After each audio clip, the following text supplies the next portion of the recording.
I am Dr. Charlotte Bennett, and death speaks to me through bones and fragments that others discard as hopeless cases. My laboratory in Grand Rapids reeks of chemicals and possibility, where skeletal remains transform into faces through my artistic reconstruction. Each skull tells a story, and I listen with scientific precision that has solved dozens of cold cases. My phone shattered the 3 a.m. silence. Detective Alexander's voice carried urgency that made my hands shake as I reached for my coat. Charlotte, we need you at the fairgrounds. 3 bodies, all torn apart by something we can't identify. The circus had arrived in Grand Rapids 2 weeks ago, bringing exotic animals and whispers of danger that I dismissed as small-town paranoia. Now, standing over mangled remains in the frozen mud, I understood why the entire police force looked terrified. 20 minutes later, I encountered the woman who would change everything. Isabel Morgan stood between me and the animal enclosures, with the fierce posture of someone protecting her entire world. Red hair caught winter moonlight like fire, green eyes blazing with defiance that made my scientific objectivity waver for the first time in years. "You're not taking my animals anywhere," she declared, arms crossed over her lean frame. "Ma'am, I'm Dr. Bennett, forensic specialist. These bite patterns suggest large predator involvement. My cats didn't kill anyone." Her voice carried absolute conviction. "They're family, not monsters." I stepped closer, noting how she positioned herself between me and the tigers pacing behind chain-link barriers. This woman commanded respect from creatures that could tear a person apart, yet she looked ready to fight me with bare hands. 3 people are dead. Evidence doesn't lie. Neither do my animals. She moved with predatory grace that reminded me why humans once feared stepping outside after dark. "You want to blame something you don't understand, rather than find the real killer." Detective Alexander approached with backup officers, their hands resting on weapons. The tension escalated as Isabel's jaw tightened, her protective instincts flaring like a mother defending cubs. "Isabel, we need to examine the animals for blood evidence," Alexander said. "Over my dead body." I studied her face, searching for deception through micro-expressions that usually revealed guilty consciences. Instead, I found unwavering loyalty and something deeper. Grief mixed with rage that spoke of someone who'd lost everything before. "What if we're both wrong?" I asked suddenly. "What if something else killed those people?" Her green eyes locked onto mine with startling intensity. For a moment, the chaos around us faded as 2 professionals recognized each other across the divide of suspicion and protocol. "Then we find it," she said quietly, "before it kills again." But trust would have to wait. Isabel Morgan represented everything chaotic and unpredictable that my ordered world rejected. She lived with wild animals, followed no rules except survival, and challenged my carefully constructed barriers with every breath. As police lights painted the circus grounds in harsh red and blue, I realized this case would demand more than forensic expertise. It would require understanding someone whose language was roars and whose family had fangs. The woman standing before me wasn't just protecting animals. She was guarding secrets that could destroy everything she'd built from whatever ashes she'd risen from. And despite every instinct screaming warnings, I found myself wanting to know what those secrets were. The next morning brought fresh hostility when I arrived at the circus with legal documents and a team of veterinary specialists. Isabel Morgan stood blocking the entrance to the animal compound like some fierce guardian deity protecting sacred ground. "Those papers don't give you the right to terrorize my family," she said, not moving an inch as my team assembled their equipment. "Ms. Morgan, 3 people are dead. We need DNA samples from every animal capable of causing those injuries." Her laugh held no humor. "You want to traumatize animals who've already survived hell because you can't do your job properly." I stepped closer, matching her defiant stance. Something about this woman brought out competitive instincts I'd buried under years of professional composure. She smelled like hay and wildness, a scent that disturbed my clinical detachment in ways I refused to analyze. "My job is finding killers. Your job is apparently obstructing justice.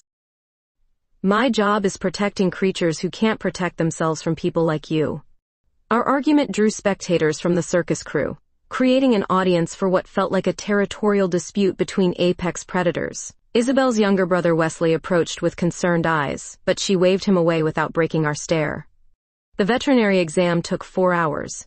Isabel supervised every moment, her presence making the animals calmer while making me increasingly agitated. She had an unconscious grace that reminded me of the big cats, moving with fluid confidence that spoke of someone comfortable in her own skin.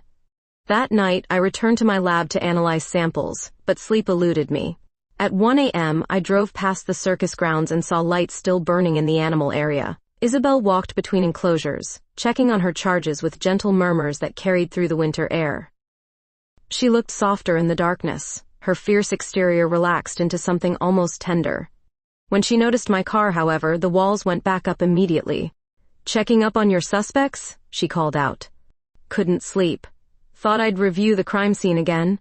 "The crime scene is 3 blocks away." I climbed out of my car, drawn by impulses I didn't understand. "Maybe I wanted to see if you were right about them being innocent." She studied my face in the dim security lighting. "And what do you think?" "I think you know these animals better than anyone. But I also think you're hiding something." Her jaw tightened. "Everyone's hiding something, Dr. Bennett. The question is whether it matters." We stood in the cold air between her world and mine, close enough that I could see flecks of gold in her green eyes. The tigers watched us through the fence with lazy interest, as if sensing the tension crackling between their handler and the outsider who'd invaded their territory. "Tomorrow there's a city council meeting," I said. "They want to shut down the circus pending investigation." Pain flashed across her features before anger replaced it. "Of course they do. It's easier to blame us than admit their safe little town has real monsters." "Then help me find the real killer." "Why would you want my help? You think I'm obstructing justice?" "Because you see things I miss. And because those animals trust you completely." Something shifted in her expression, a crack in the defensive armor she wore like a second skin. For a moment I glimpsed the woman beneath the fierce protector, someone who'd fought hard battles and won at great cost. "Trust is earned," she said quietly, "not demanded." The next evening at City Hall, our conflict became public theater. Isabel presented her case with passionate eloquence while I offered forensic evidence that seemed increasingly circumstantial.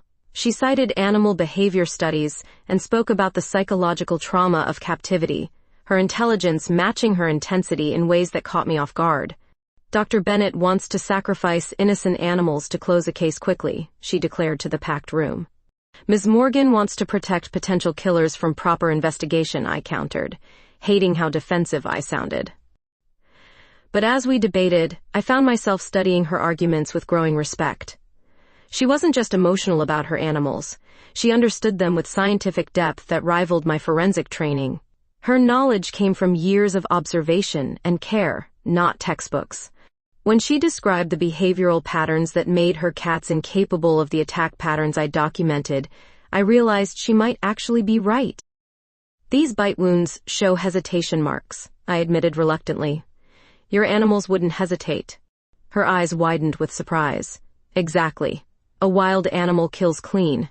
These victims were tortured." For the first time since this case began, we agreed on something. The realization hit both of us simultaneously as we looked at each other across the hostile crowd. Neither of us had been wrong about the evidence. We'd simply been looking at different pieces of the same puzzle. Detective Alexander closed the meeting with promises of continued investigation, but I saw doubt in his eyes. The case was stalling, and pressure was mounting to find scapegoats. Outside City Hall, Isabel approached me as I unlocked my car. "Dr. Bennett." "Charlotte." "Charlotte." My name sounded different in her voice, less formal and somehow more personal. If my animals didn't do this, something else did, something that's still out there. "I know. We should work together." The offer surprised me. This woman who'd fought me for 2 days was suggesting partnership. I studied her face, searching for ulterior motives and finding only pragmatic determination. Why? Because separately, we're both failing. Together, we might actually save lives. Murphy's 24-hour diner sat like a beacon in the emptiness of downtown Grand Rapids at 2 a.m. I'd been staring at crime scene photos for 6 hours straight when hunger finally drove me from my lab. The last thing I expected was to find Isabel Morgan hunched over a coffee cup in the corner booth, her red hair falling like a curtain around her exhausted face. She looked up when I entered, and for a moment neither of us moved. The hostility from earlier had drained away, leaving something raw and vulnerable in its wake. "Only booth left," the waitress called out, pointing to the one across from Isabel. I slid into the cracked vinyl seat, suddenly aware of how different we looked in this harsh fluorescent lighting. Isabel wore worn jeans and a leather jacket that had seen better years, while my tailored blazer and pressed slacks marked me as someone who lived in climate-controlled spaces. "Couldn't sleep either?" she asked, wrapping her hands around her coffee mug like it was providing warmth she desperately needed. Too many questions without answers. I ordered coffee and pie, noting how Isabel's green eyes tracked my movements with the same alertness I'd seen her use around her animals. "What made you choose forensics?" The question caught me off guard with its genuine curiosity. I studied her face, searching for mockery or judgment and finding neither. Bodies don't lie. People do, evidence doesn't. "What about you? How does someone end up training lions?" Her laugh held a bitter edge. "When you age out of foster care with nothing, you take whatever family accepts you. The circus found me sleeping in their truck in Tampa when I was 17. The casual way she mentioned foster care hit me harder than expected. I'd grown up with stability, education, opportunities handed to me like birthright privileges. Isabel had clawed her way to survival using whatever tools life provided. "I've never told anyone that," she said quietly, seeming surprised by her own honesty. "Why tell me?" "Maybe because you look at evidence instead of making assumptions. Maybe because we're both sitting in a diner at 2 a.m. instead of sleeping like normal people." I found myself smiling despite the exhaustion weighing down my shoulders. "Normal is overrated," says the woman who reconstructs faces from skulls for a living. Says the woman who teaches 1,000-pound cats to jump through hoops. For the first time since we'd met, Isabel's expression softened into something approaching warmth. The defensive walls she carried seemed to lower just enough to let me glimpse the person underneath the fierce protector. "The circus saved my life," she said, stirring sugar into her coffee with deliberate precision. "These people took in a scared kid with nothing and gave me purpose. My cats depend on me, trust me completely. Losing them would be losing everything again." The pain in her voice resonated with something deep in my chest. I'd spent years building my career around death and loss, but I'd never experienced the kind of raw vulnerability Isabel carried like an open wound. "I understand dedication," I said carefully. "My work is solitary, but it matters. Every face I reconstruct gives someone closure, brings families answers they've waited years to receive." "Must be lonely, working with the dead all the time." "Less complicated than working with the living."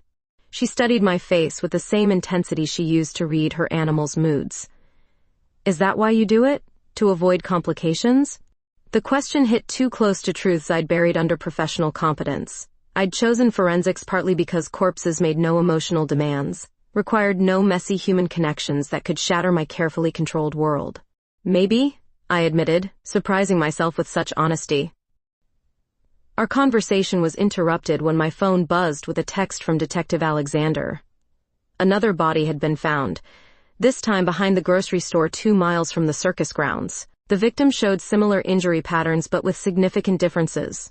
"What is it?" Isabel asked, reading the tension in my posture. "Another murder. But the bite marks are different this time." She leaned forward, her professional instincts engaging immediately. "Different how?" "Smaller teeth. More precise wounds. This wasn't done by big cats." Isabel's eyes widened as the implications hit both of us simultaneously. We'd been chasing the wrong theory, focusing on our animals while the real killer continued hunting. "We need to examine this scene together," she said, sliding out of the booth. "You're not certified for crime scene work, and you're not trained in animal behavior analysis. But together, we might actually solve this." I looked into her green eyes and recognized something I'd rarely seen in my solitary profession. A partner who understood the weight of responsibility. Someone else who carried lives in their hands every day. "This changes everything between us," I warned. "Everything was already changing," she replied quietly. 20 minutes later, we stood over the latest victim as Isabel examined wound patterns with expertise that matched my forensic training. She moved with clinical precision that surprised me, her earlier emotional intensity replaced by professional focus. "These marks were made by something smaller than my cats," she confirmed. "Canine, not feline. And look at the spacing." I knelt beside her, our shoulders touching as we studied the evidence. Her proximity sent unexpected warmth through my exhausted body, a sensation I filed away to examine later when my mind wasn't occupied with murder. "You're right. The puncture patterns suggest domestic dogs, but aggressive ones. trained for attack. Illegal fighting rings use stolen animals sometimes. Dogs, exotic cats, even circus animals when they can get them. Our eyes met across the victim's body, and I saw my own realization reflected in her face. This case was bigger than either of us had imagined, and solving it would require trusting each other completely. Partners? Isabel asked, extending her hand. I took it, feeling calluses earned through years of physical work, strength that came from handling dangerous animals daily. Her grip was firm, honest, carrying promises I hoped we could both keep. Partners. Our partnership began at dawn in the industrial district, where abandoned warehouses offered perfect hiding spots for illegal operations. Isabel moved through these spaces with predatory awareness while I analyzed evidence markers that most people would miss entirely. Blood spatter here, I whispered, pointing to rust-colored stains on concrete walls, multiple animals, different time periods. Isabel knelt beside scratches etched deep into the floor. These claw marks weren't made in panic. This was controlled violence, trained aggression. We'd been searching for 3 hours when Isabel suddenly grabbed my arm, her fingers strong against my blazer sleeve. In the distance, barking echoed through the maze of empty buildings, followed by human voices shouting commands. Fighting ring, she breathed against my ear, her proximity sending unexpected shivers down my spine. We crept closer to the sound, Isabel's circus training making her movements silent while I struggled to match her stealth. Through a broken window, we observed men placing bets while dogs tore each other apart in a makeshift ring. Some of those animals are stolen, Isabel whispered, her jaw tight with controlled fury. Look at that tiger cub, it's been declawed. The cruelty made my stomach turn, but I forced myself to study the scene with forensic objectivity. These people were capable of the murders we'd been investigating, using animals as weapons while discarding them like broken tools. During our stakeout, I found myself studying Isabel's profile in the dim warehouse light. Her intensity fascinated me, the way she channeled rage into focused purpose. She cared about creatures others saw as dangerous, finding worth in things society feared or dismissed. Why do you trust me? I asked quietly during a lull in activity. She turned those green eyes on me with startling directness. Because you changed your mind when evidence proved you wrong. Most people cling to their first assumptions. You could have let me fail, kept your distance, and let the investigation collapse. That's not who I am, she said simply. Besides, you see details others miss. Your mind works differently. The observation felt intimate somehow, like she'd noticed something about me that even close colleagues had never recognized. I spent my professional life analyzing others while remaining invisible myself, but Isabel saw me clearly. You're not what I expected, I admitted. What did you expect? Someone less intelligent, more impulsive. Her smile held self-awareness that caught me off guard. I let people underestimate me. It's useful when you need every advantage you can get. As we watched the fighting ring operation, Isabel identified stolen circus animals while I documented criminal patterns. Our different expertise created a comprehensive picture that neither of us could have achieved alone. They're using circus animals as bait, Isabel explained, training dogs to attack specific targets, then releasing them to kill on command. The murders weren't random hunting. They were executions. We exchanged looks that carried weight beyond professional partnership. Somewhere between the diner conversation and this shared investigation, the dynamic between us had shifted from hostile opponents to something approaching trust, maybe even attraction I wasn't ready to name. Movement in the warehouse interrupted our surveillance. Armed men were preparing to transport animals, possibly to commit another murder. Isabel tensed beside me like a coiled spring ready to strike. We need to call Alexander, I said. No time. They're moving now. Before I could protest, Isabel was already moving toward the building. Her protective instincts had overridden caution, and I had no choice but to follow or lose her entirely. We slipped through a side entrance as men loaded caged animals into trucks. Isabel's presence seemed to calm the terrified creatures, her soft murmurs cutting through their panic while I tried to photograph evidence without being detected. That's when everything went wrong. A guard spotted us and shouted warnings that sent the entire operation into chaos. Isabel shoved me behind a concrete pillar as gunshots echoed through the warehouse, her body shielding mine with instinctive protection that made my heart race for reasons beyond fear. Stay down, she ordered, her voice carrying authority I'd never heard before. I'm not leaving you. Her eyes widened at my declaration, something passing between us in that moment of shared danger that felt like recognition. Like two people finally seeing each other clearly. We escaped through loading dock chaos as police sirens approached. Isabel had called for backup during our stakeout, her street experience teaching her to prepare for multiple contingencies. Running through Grand Rapids winter streets with her felt like emerging from one life into another. Later, sitting in my apartment while Isabel cleaned a cut on her arm, I realized how much had changed between us in just hours. She moved through my sterile space with careful respect, studying forensic charts and crime scene photos with genuine interest. "You live alone," she observed, not making it a question. "Less complicated that way. Lonely, though." I looked at her sitting on my couch, red hair catching lamplight while green eyes studied my face with uncomfortable perception.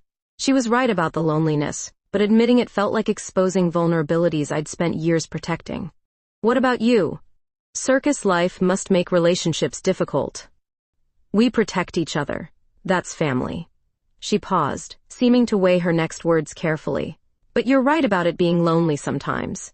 The admission hung between us like a bridge neither of us was ready to cross. Isabel represented everything chaotic and unpredictable that my ordered existence rejected, yet something about her presence in my space felt surprisingly natural.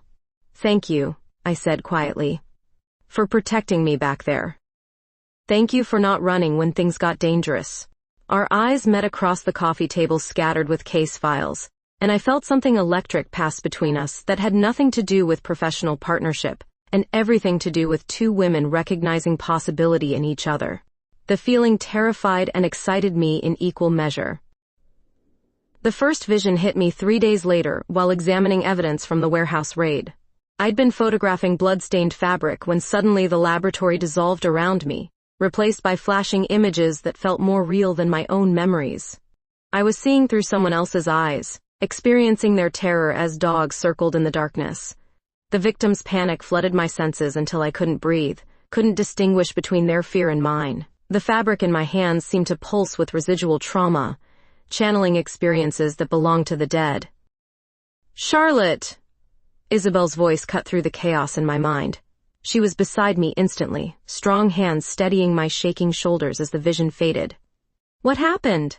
"I saw it," I whispered, my voice hoarse from screaming without realizing it. "The murder, through the victim's eyes." Isabel helped me to a chair, her touch grounding me in present reality. She'd been visiting my lab regularly since our partnership began, bringing coffee and insights about animal behavior that enhanced my forensic analysis. "The fabric," I managed to explain. "When I touched it, I experienced what the victim experienced. Their memories somehow transferred to me." Isabel studied my face with the same careful attention she gave her animals when they displayed unusual behavior. "Has this happened before?" "Never. I don't understand what's happening to me." Over the following week, the episodes became more frequent and intense. Every piece of evidence I touched seemed to carry emotional imprints that crashed into my consciousness without warning. Isabel stayed close during my work, learning to recognize the signs of an incoming vision and helping me through the psychological aftermath. "It's getting stronger," I told her, after experiencing a particularly vivid episode that left me nauseated and disoriented. "I can't control when it happens or how intense the memories will be." "Maybe control isn't the point," Isabel suggested, brewing tea in my laboratory break room with domestic familiarity that surprised us both. "Maybe you're supposed to listen to what they're telling you. But what if I lose myself in their experiences? What if I can't find my way back?" She sat beside me on the small couch, her presence radiating calm strength that had become my anchor during these episodes. "I won't let that happen." The promise carried weight beyond professional partnership. Somewhere between shared investigations and crisis management, Isabel had become essential to my daily existence in ways that both comforted and terrified me. During my worst episode yet, while handling the collar from a fighting dog, I experienced not just the animal's fear, but its confusion and loyalty to handlers who abused it. The emotional overload sent me to my knees, sobbing for creatures I'd never met but whose suffering I'd absorbed completely. Isabel knelt beside me on the laboratory floor, pulling me against her chest while I struggled to separate my identity from the memories flooding my consciousness. Her heartbeat became my lifeline, steady and strong against my cheek. Stay with me, she whispered, fingers running through my blonde hair with gentle insistence. You're Charlotte Bennett. You're here with me. The memories aren't yours. Her voice guided me back to myself, but the intimacy of being held while vulnerable created new complications between us.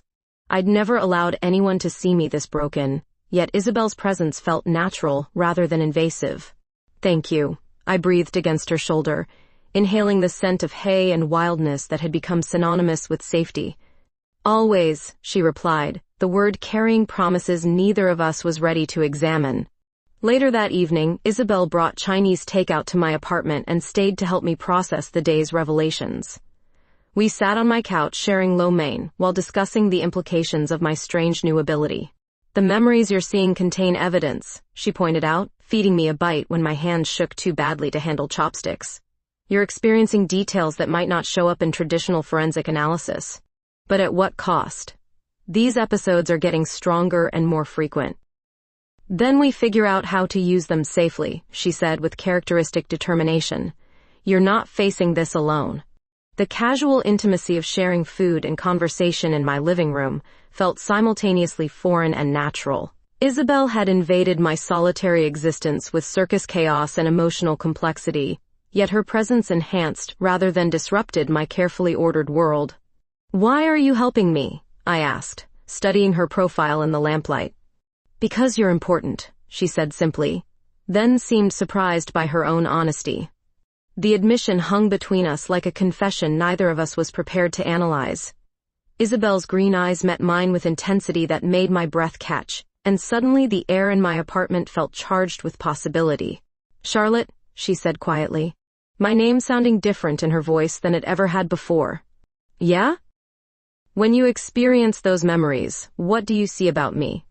The question caught me off guard. During our investigation of the fighting ring, I'd touched personal items that carried flashes of Isabel's past, fragments of foster care trauma and circus salvation, that had shaped her into the fierce protector sitting beside me. I see someone who survived horrible things and chose to protect others instead of becoming hard, I admitted. I see strength that came from vulnerability, not despite it. Her eyes widened, and for a moment the defensive walls she carried seemed to crumble entirely.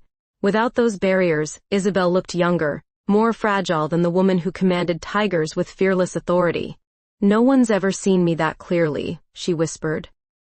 The space between us on the couch suddenly felt charged with electricity that had nothing to do with supernatural abilities, and everything to do with two women recognizing something profound in each other. When Isabel leaned closer, I didn't pull away. When her lips brushed mine with tentative question, I answered with certainty that surprised us both. The kiss was soft at first, exploratory and careful, then deeper as we discovered this new dimension of partnership. Her mouth tasted like jasmine tea and possibility. Her hands framed my face with circus training strength tempered by artistic gentleness that made me melt against her completely. When we finally broke apart, both breathing hard, Isabel rested her forehead against mine. This changes everything, she said. Everything was already changing, I replied, echoing her words from the diner. Outside my apartment windows, Grand Rapids settled into winter darkness while inside, two women who'd begun as enemies discovered they might be something much more complicated and infinitely more dangerous to the carefully constructed lives they'd built around solitude and self-protection. The morning after our kiss, Isabel arrived at my laboratory with coffee and the kind of cautious tenderness that suggested she'd spent the night questioning whether I regretted what happened between us. I hadn't slept either, my mind cycling between the memory of her lips and terror at how completely she'd dismantled my emotional defenses. About last night, she began, setting my usual order on the evidence table.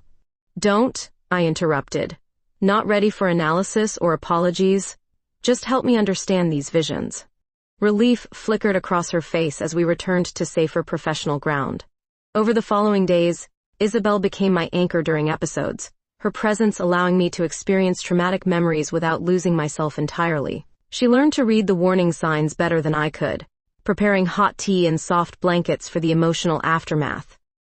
The fighting ring evidence is telling a story, I explained after processing memories from a dog collar that had shown me systematic abuse. These animals weren't just stolen for illegal fights, they were trained as weapons for specific targets. Isabel studied crime scene photos with growing comprehension. Someone's been using them to eliminate enemies while making murders look like random animal attacks.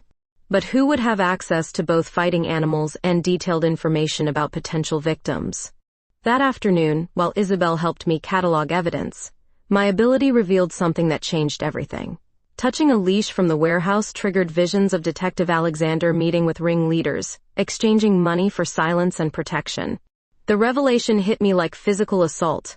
Alexander had been feeding information to criminals while pointing our investigation away from the real conspiracy. We'd been manipulated from the beginning, our partnership engineered to keep us distracted while murders continued. Alexander's involved, I whispered, the words feeling dangerous in my laboratory's sterile air. Isabel's expression hardened with the kind of lethal focus I'd seen her use with dangerous animals. How involved? He's been protecting the fighting ring probably for years. The recent murders were commissioned hits made to look like animal attacks. We stared at each other across evidence that could destroy a respected detective's career and possibly get us both killed. Isabel moved closer, her protective instincts engaging as she recognized the implications. We're in danger, she said quietly. We need proof beyond my visions. No one will believe supernatural evidence. That evening, Isabel insisted I stay at the circus grounds rather than my apartment, arguing that her animals would sense approaching threats better than any security system. The trailer she'd arranged was small but comfortable, filled with the sounds and smells of exotic creatures that somehow made me feel safer than my sterile laboratory ever had. This is temporary, she said, helping me arrange forensic files on her narrow dining table, until we figure out what Alexander's planning. But temporary stretched into intimate as we shared the confined space, our careful professional boundaries dissolving into something more personal. Isabel cooked dinner on her tiny stove while I worked, the domestic scene feeling surreal yet natural. You don't have to take care of me, I protested when she brought me a plate of pasta and homemade bread. I want to, she replied simply, settling beside me close enough that our knees touched. Later, as we reviewed evidence together, Isabel's insights about animal behavior helped me connect patterns I'd been missing. Her intelligence complemented mine in ways that made our partnership feel inevitable, like two puzzle pieces finally finding their proper fit. You're brilliant, I said, watching her analyze crime scene photos with the same intensity she brought to tiger training. So are you. Her green eyes met mine with warmth that made my pulse quicken. We make a good team. The understatement hung between us, laden with implications neither of us was ready to fully acknowledge. Physical attraction was complicated enough, but intellectual compatibility created deeper dangers to the independence we'd both valued above all else. When Isabel suggested we shower before bed, the trailer's single tiny bathroom forced an intimacy that left us both breathless. Steam and proximity broke down the last barriers between professional partnership and something much more personal. Charlotte, Isabel whispered as water cascaded around us, her hands gentle on my shoulders. I turned to face her, seeing vulnerability in her expression that matched my own. The woman who commanded tigers with fearless authority looked uncertain about touching me, as if I might disappear if she moved too quickly. Our second kiss happened under hot water with circus sounds providing background music to transformation. Isabel's mouth moved against mine with growing confidence, while her hands explored my body with reverent care that made me tremble against the shower wall. What followed was tender and urgent simultaneously, two women discovering each other through touch and whispered endearments that neither of us had expected to need. Isabel worshipped my body with the same focused intensity she brought to everything important in her life, making me feel precious rather than merely desired. Afterward, we lay tangled in her narrow bed while tigers paced in nearby enclosures and snow fell outside. Isabel traced patterns on my bare shoulder, her calloused fingers raising goosebumps that had nothing to do with temperature. I've never felt anything like this before, she admitted against my hair. Neither have I. The confession felt both liberating and terrifying. What happens now? I don't know, I said honestly. But I don't want to go back to who I was before I met you. Isabel pulled me closer, her arms creating a sanctuary that made the dangerous world outside seem temporarily irrelevant. For the first time in my adult life, I fell asleep in someone else's bed without analyzing exit strategies or emotional complications. But morning brought harsh reality when Wesley knocked on the trailer door with urgent news. Detective Alexander had been asking questions about Isabel's whereabouts, and circus security had noticed unmarked cars watching their grounds. "He knows we know," Isabel said, immediately shifting into crisis mode. "Then we need evidence that will survive us," I replied, recognizing that our safety window was closing rapidly. As we prepared for what might be our final confrontation with corrupt authority, I realized that Isabel Morgan had become more than my partner in investigation. She'd become the person I couldn't imagine living without, the woman who'd taught me that love could be worth risking everything to protect. The circus had given her family when she'd had nothing. Now she'd given me something I'd never believed possible, a future worth fighting for. My worst vision yet struck while examining Alexander's confiscated cell phone. The memories flooded through me like toxic waves, revealing months of criminal coordination that made my stomach churn. I saw through Alexander's eyes as he orchestrated murders, using stolen circus animals as weapons, while systematically eliminating witnesses who threatened his operation. "He's been planning to kill us for weeks," I gasped, Isabel's strong arms catching me as I collapsed from the psychological assault of experiencing a killer's memories firsthand. "What did you see?" she asked, helping me to the couch in her trailer. "Everything. The fighting ring was just the beginning. Alexander's been running a murder-for-hire operation using trained animals to eliminate business rivals and inconvenient witnesses."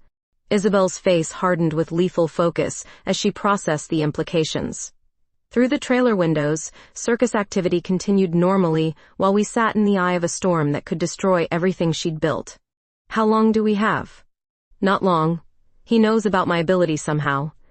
The memories showed him planning to stage our deaths as animal attacks." My hands shook as I reached for the emergency phone to call FBI contacts, but Isabel grabbed my wrist with gentle firmness. "The phone lines might be compromised," she said. "If Alexander's been planning this for weeks, he'll have backup plans." As if summoned by our conversation, car engines approached the circus grounds with aggressive purpose. Isabel peered through curtains and cursed softly at what she saw. 3 unmarked vehicles. "He's brought help. We need to run." "Where?" "He has police resources and criminal connections. There's nowhere in Grand Rapids we can hide." Isabel stood with the fluid grace that reminded me why apex predators respected her, moving to a storage compartment that revealed an emergency kit containing cash, fake identification, and a handgun that looked disturbingly familiar in her capable hands. "You know how to use that?" I asked. "Foster care teaches survival skills they don't cover in textbooks," she replied grimly. Outside, Alexander's voice carried through the winter air as he coordinated with his team, their conversation confirming our worst fears. They planned to eliminate us while making our deaths look like tragic accidents involving the very animals we'd been trying to protect. "The irony isn't lost on me," Isabel said bitterly. "He wants to kill us with my own cats." "Not if we get out first." Isabel shook her head. "Running won't solve this. He'll keep hunting us while continuing to use animals for murder. More people will die." Her moral certainty reminded me why I'd fallen for this woman, who chose protecting others over self-preservation. But loving someone meant wanting them alive, not martyred for principle. "Then what do you suggest?" "We turn the tables. Use the circus to our advantage." Before I could protest, Isabel was moving with predatory purpose, gathering equipment and supplies while explaining her plan in urgent whispers. She knew every inch of the circus grounds, every animal's behavior patterns, every advantage we possessed against enemies who saw us as helpless victims. "Alexander expects us to run or hide," she explained, leading me through back passages between animal enclosures. "He doesn't expect us to fight back using everything he's trying to destroy." We made our way to the main performance tent as Alexander's team split up to search the grounds. Isabel moved with circus-trained stealth while I tried to match her silence, my laboratory expertise useless in this environment that belonged entirely to her world. "Stay close," she whispered, pressing a tranquilizer gun into my hands. "If this goes wrong, get to Wesley. He knows what to do." "What about you?" "I'll be fine. This is my territory." The confidence in her voice carried years of experience handling dangerous situations, but it didn't ease my terror at the thought of losing her to violence that I'd brought into her life. Alexander appeared at the tent entrance alone, arrogant enough to believe we posed no real threat. His familiar face looked different now that I'd experienced his memories of casual cruelty, the mask of respectability stripped away to reveal something predatory underneath. "Dr. Bennett, Miss Morgan. Let's discuss this like reasonable adults." Reasonable adults don't murder people with trained animals, Isabel replied, positioning herself between Alexander and me with protective instincts that made my heart ache. You have evidence that could destroy important people. That makes you dangerous. Only to criminals, I said, surprised by the steadiness in my own voice. Alexander's laugh held no humor. Naive. You think justice matters more than survival. Let me educate you. He moved faster than expected, but Isabel was already in motion with reflexes honed by years of working with creatures that could kill without warning. The confrontation became a deadly dance between corrupt authority and fierce protection. I heard gunshots, saw Isabel tackle Alexander, watched circus security flood the tent as backup arrived. The chaos lasted only minutes, but those minutes contained lifetimes of terror and relief. When silence finally fell, Isabel knelt beside Alexander's unconscious form while blood trickled from a cut on her forehead. She looked up at me with eyes that held both triumph and exhaustion. It's over, she said. Are you hurt? Nothing serious. She stood with cat-like grace despite obvious pain. You? Instead of answering, I crossed the space between us and kissed her hard, pouring all my fear and relief and love into contact that tasted like victory and possibility. Don't ever scare me like that again, I whispered against her lips. Can't promise that, she replied with a smile that made my knees weak. This is who I am. I know. It's one of the things I love about you. The admission surprised us both with its certainty. Isabel's eyes widened, then softened with emotion that matched the feelings I'd been too scared to acknowledge. I love you too, she said quietly, even though you're completely wrong for my world. And you're completely wrong for mine. But somehow we work. As police sirens approached and circus members gathered around us with relief and congratulations, I realized that Isabel Morgan had changed every assumption I'd made about compatibility and love. She'd shown me that sometimes the best partnerships came from the most unlikely combinations. Outside the tent, snow continued falling on Grand Rapids while two women who'd started as enemies discovered they might actually be perfect for each other's brand of beautiful chaos. The courtroom 3 weeks later felt like hostile territory despite being packed with supporters. I watched Isabel testify about the fighting ring with compelling authority, her expertise in animal behavior providing crucial evidence that corroborated my supernatural visions in ways the jury could accept. Detective Alexander sat at the defendant's table, looking diminished without his badge. His corruption exposed through digital evidence we'd recovered from the warehouse. The trial had become a media sensation, drawing attention to both the illegal animal fighting industry and the woman who'd fought to protect innocent creatures. Ms. Morgan demonstrated extraordinary courage in exposing this conspiracy, the prosecutor declared during closing arguments. Dr. Bennett's forensic work provided the scientific foundation for convictions that will protect both animals and citizens. Watching Isabel field questions from reporters afterward, I felt proud of how she handled the attention without losing the fierce authenticity that had first attracted me. She spoke passionately about animal welfare, while deflecting personal questions with circus performers' showmanship. Will you continue working with law enforcement? A journalist asked. When justice aligns with protection, Isabel replied diplomatically. Later, we escaped the media circus for the quiet of my apartment, where Isabel helped me process the day's emotional intensity. The trial had put our relationship under public scrutiny that neither of us had anticipated, forcing privacy into prominence in ways that felt invasive. How are you handling all this? She asked, curled against me on the couch while news coverage played silently on television. Better than expected. You? Weird seeing our story turned into headlines. Isabel traced patterns on my arm with familiar intimacy. But good weird, mostly. The FBI had offered me a consulting position developing techniques that incorporated my memory reading ability into formal investigations. Isabel had received invitations from major circuses impressed by her courage and expertise, offers that could advance her career beyond anything she'd imagined. We should talk about the future, I said carefully. Isabel's hand stilled against my skin. Yeah, we should. The FBI want me to relocate to Washington for training. 6 months minimum. And I've been offered positions in Vegas and Florida, year-long contracts with performance bonuses. We lay in comfortable silence while processing implications neither of us wanted to voice. Our careers were pulling in opposite directions, just as our relationship had found solid ground, presenting choices between love and ambition that felt impossibly complicated. "I don't want to hold you back," Isabel said quietly. "You're not. But I don't want to lose what we've built either. So what do we do?" Before I could answer, my phone rang with an unexpected proposition. Dr. Sarah Martinez from the National Animal Crime Investigation Unit had seen our case coverage and wanted to discuss a joint position that would utilize both our expertise. "They want us to work together officially," I explained after ending the call. "Consulting on cases involving animal abuse and illegal fighting rings. Based wherever the work takes us." Isabel's eyes widened with surprise and growing excitement. "Both of us? As partners?" "Professional partners who happen to be personally involved." I studied her face, looking for enthusiasm or reservations. "What do you think?" "I think it sounds perfect." 3 hours later, we were tangled in my bed, exploring each other with the passionate intensity of two people who'd found their future together. Isabel's hands moved across my body with reverent care, while I lost myself in the taste and scent of the woman who'd become essential to my existence. Her mouth found sensitive places that made me gasp her name, her tongue creating patterns that pushed me beyond thought into pure sensation. When I returned the favor, worshipping her body with devoted attention, Isabel arched beneath me with sounds that suggested I was succeeding in my mission to drive her completely wild.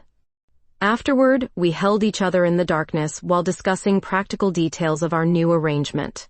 Isabel would maintain connections with ethical circuses while I developed my forensic techniques, both of us working to protect animals from human cruelty. "Are you sure about this?" I asked, sudden doubts surfacing despite our physical harmony. "About the job or about us?" "Both." Isabel turned in my arms, her green eyes serious in the lamplight. "Charlotte, you've changed everything about how I see the world. I'm sure about us. Everything else we can figure out as we go." The certainty in her voice matched the feelings that had been growing in my chest since our first kiss. Isabel Morgan had invaded my ordered existence with chaos and passion, but she'd also brought purpose and connection I'd never imagined possible. "I love you," I said, the words feeling both familiar and miraculous. "I love you too." She kissed me softly, sealing promises neither of us had expected to make. "Even if you do insist on wearing suits to crime scenes. Even if you do communicate better with tigers than with people sometimes." Our laughter filled the apartment with warmth that had nothing to do with physical temperature, and everything to do with two people who'd found home in each other's arms. The next morning brought official contracts and media interviews, professional opportunities that would take us across the country pursuing justice for creatures who couldn't speak for themselves. Isabel had given me a cause worth fighting for beyond personal achievement, while I'd given her resources and credibility to expand her protective mission. "Think we can handle being together constantly?" she asked over breakfast, studying partnership agreements that would make us official collaborators. "As long as you don't try to feed me circus food every day? As long as you don't try to turn our trailer into a sterile laboratory." "Trailer?" Isabel grinned with mischief that reminded me why falling for her had been both the most dangerous and most natural thing I'd ever done. "Did I forget to mention we'll be living on the road? Mobile investigation unit, fully equipped for both forensic work and animal care." The thought of abandoning my carefully controlled environment should have terrified me. Instead, I felt excitement building at the prospect of adventures shared with the woman who'd taught me that love could be worth any risk. "When do we start?" "Next month. Unless you're having second thoughts." I looked across the table at Isabel Morgan, circus performer turned animal rights advocate. The woman who'd somehow convinced me that home wasn't a place but a person worth following anywhere. "No second thoughts," I said firmly, ready for whatever comes next. 6 months into our new partnership, I stood in a converted RV parked outside a suspected animal abuse facility in rural Montana, watching Isabel prepare for our most challenging case yet. Our mobile investigation unit had become home in ways my sterile apartment never had, filled with forensic equipment and animal care supplies that represented the perfect fusion of our different worlds. "DNA results from the Nebraska case came back positive," I announced, reviewing lab reports on my laptop. "Your testimony about wolf behavior patterns convinced the jury. 3 convictions, all thanks to your expertise." Isabel looked up from preparing tranquilizer equipment, with the satisfied smile I'd learned meant she was pleased but not surprised. "Your memory ability identified the trafficking network. We make good partners." The understatement carried weight accumulated through months of shared investigations, late-night strategy sessions, and the kind of professional synchronization that made us legendary among law enforcement agencies nationwide. Our reputation had grown beyond anything I'd imagined when we first started working together. The combination of my supernatural forensic abilities and Isabel's animal behavior expertise had closed cases that traditional investigators couldn't have solved, bringing justice to creatures who'd never had advocates before. Nikau wants to extend our contract for another 2 years, I said, reading emails that confirmed our success. Full federal backing, unlimited travel budget, pick our own cases. What do you want to do? I studied Isabel's face, noting how months of partnership had softened some of her defensive edges while strengthening her natural confidence. She moved through our cramped living space with comfortable familiarity, this woman who'd once seemed like chaos incarnate now representing stability and purpose. I want to keep working with you, I said honestly. This feels like what I was meant to do. Even though it means living in a trailer and eating truck stop food? Especially because of that. The admission surprised us both. I never knew how much I was missing until you showed me there was more to life than laboratory work. That evening, we attended the opening night of the Morelli Brothers Circus, where Isabel had maintained connections despite our federal consulting work. Wesley juggled fire while Isabel caught up with old friends, her circus family embracing both of us with warmth that felt like coming home. Charlotte, Wesley called out during intermission, approaching with the easy affection I'd learned to associate with circus people. How's federal life treating you two? Better than expected, I replied, watching Isabel demonstrate proper tiger handling techniques to younger trainers. Your sister keeps me honest. And you keep her grounded. Good combination. After the show, Isabel walked me through the animal compound with proprietary pride, introducing me to lions and elephants who remembered her with obvious affection. Her expertise had evolved during our travels, incorporating forensic knowledge that enhanced her natural abilities. Remember when you thought I was just an obstacle to your investigation? She asked as we paused beside the tiger enclosure. Remember when you thought I was just another bureaucrat trying to destroy your family? We were both right, in ways, and both wrong about what mattered most. Isabel turned to face me in the moonlight filtering through circus tent canvas, her green eyes reflecting contentment that had replaced the defensive wariness I'd first encountered. This woman who'd once stood alone against the world now had partnership and purpose that fulfilled her protective instincts. What matters most? She asked softly. Instead of answering with words, I kissed her beneath the big top, while circus sounds provided background music to our love story. Her mouth tasted like cotton candy and possibility, familiar after months of shared beds and morning coffee routines that had become sacred rituals. You matter most, I whispered against her lips. This matters most. What we've built together. Even though it's completely insane that we work, especially because it's insane.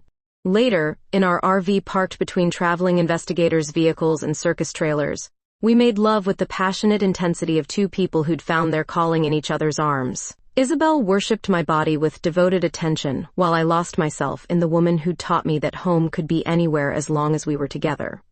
The following month brought our most significant case yet, a multi-state animal trafficking operation that required all our combined expertise.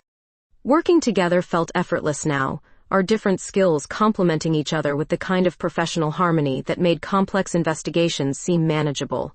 Your memory readings identified the warehouse locations, Isabel noted during our final case briefing. My behavioral analysis predicted movement patterns. Perfect combination. We've gotten good at this partnership thing. Professional and personal. The distinction had blurred completely during our months on the road. Isabel Morgan, circus performer turned federal consultant, had become essential to every aspect of my existence in ways that both thrilled and amazed me. Standing in a courtroom in Denver 6 weeks later, watching our testimony convict the final members of the trafficking ring, I realized how completely my life had changed since meeting the red-haired woman who'd first challenged everything I believed about order and compatibility. 37 convictions, Isabel said afterward as we walked to our RV. How many animals saved? Hundreds. Probably thousands when you count prevention. Not bad for a forensic artist and a circus trainer. Not bad for two women who started out hating each other. Isabel stopped walking and pulled me into her arms despite the public setting and professional observers still watching our every move. She kissed me with the kind of passionate certainty that suggested she'd stopped caring about anyone's opinion except mine. "I don't hate you anymore," she said with theatrical seriousness. "Good thing, since we're stuck together for the foreseeable future." Stuck together or chose to be together? I looked into her green eyes and saw the answer to questions I'd been afraid to ask about permanence and forever. Isabel Morgan had become more than my partner in investigation and love. She'd become the person I couldn't imagine existing without. "Chose to be together," I said firmly. "Always and completely. Even when I eat truck stop burritos for breakfast? Even when you insist on naming our forensic equipment after circus animals." Our laughter echoed across the courthouse parking lot while snow began falling on Denver, creating the perfect backdrop for two women who discovered that love could bloom in the most unexpected circumstances. 6 months later, I knew with absolute certainty that Isabel Morgan and I would spend the rest of our lives bringing justice to creatures who couldn't speak for themselves, our partnership both professional and personal, representing the kind of beautiful chaos that made life worth living. We were completely wrong for each other and absolutely perfect together, two halves of something neither of us had known we were missing until we found each other in the darkness of a Grand Rapids winter that had changed everything forever.